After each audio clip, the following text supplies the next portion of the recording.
Aku nggak ngalamin sendiri ya, zaman-zaman G30 SPKI itu. Umurku waktu peristiwa itu terjadi, tahun 65-66 itu, 65 ya. Baru 3 tahunan, jadi nggak punya ingatan yang kokoh tentang itu. Cuman saya sering dengar slogan dari komunisme itu, antara lain, sama rata, sama rasa. Pertama dengar aku suka banget itu, tapi makin kesini, sama rata itu apa enaknya? Sama rasa, waktu pertama dengar, saya juga wah excited, sama rasa, semua sama. Makin kesini, bagaimana bisa sama rasa? Saya suka makan pete, rasanya enak banget. Saya hampir tiap hari makan pete. Tapi ada yang anti pete. Dengar pete itu rasanya kayak,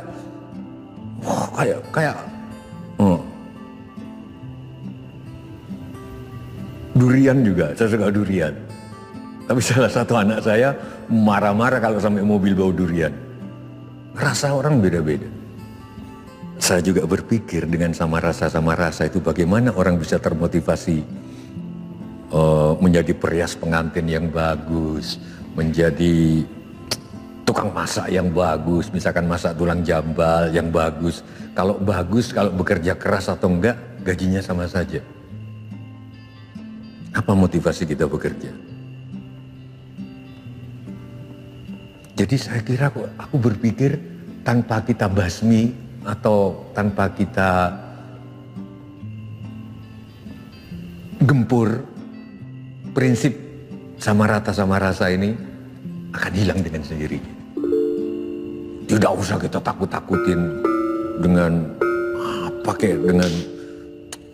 dengan senjata, dengan peraturan, dengan rasanya sama rasa.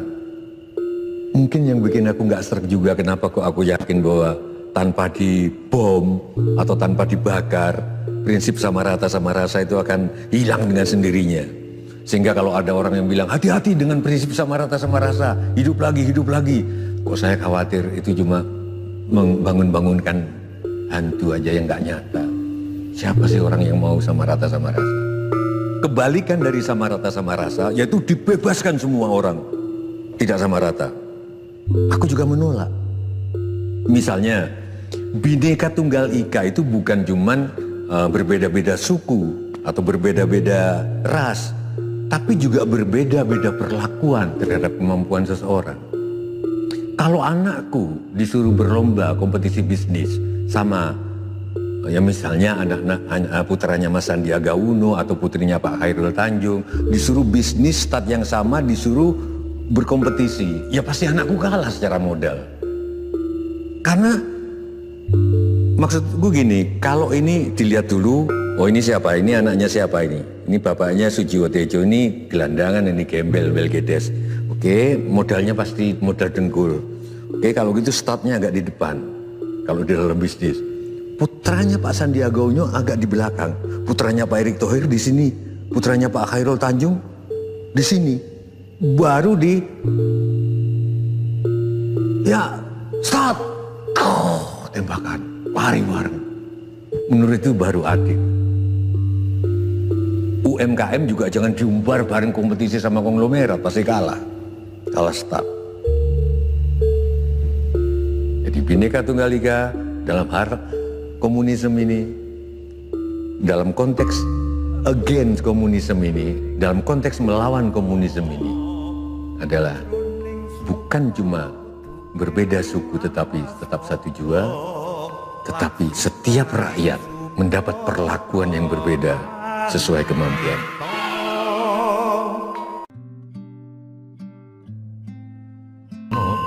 Di awal-awal aku pindah ke Jakarta dari Bandung,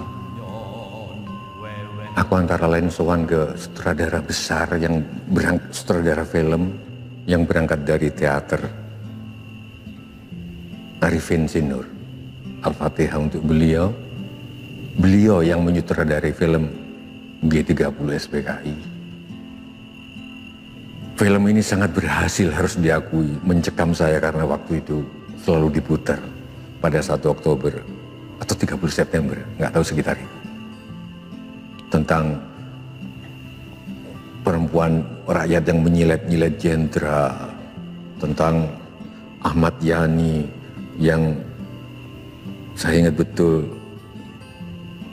dijemput dan ketika dia masih berdandan pakai peci tentaranya, jenderalnya itu berbalik langsung darah itu merah jenderal. Apalagi musiknya oleh Mbi Sinur, adiknya Arifin.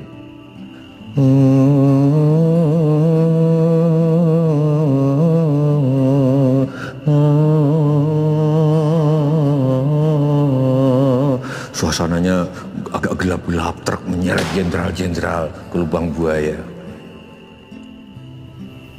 Aku bukan sejarawan, versi tentang itu ada banyak, ada yang mungkin itu nggak ada peristiwa, ada yang bilang ada, tetapi harus diakui sebagai film yang mencekam itu berhasil.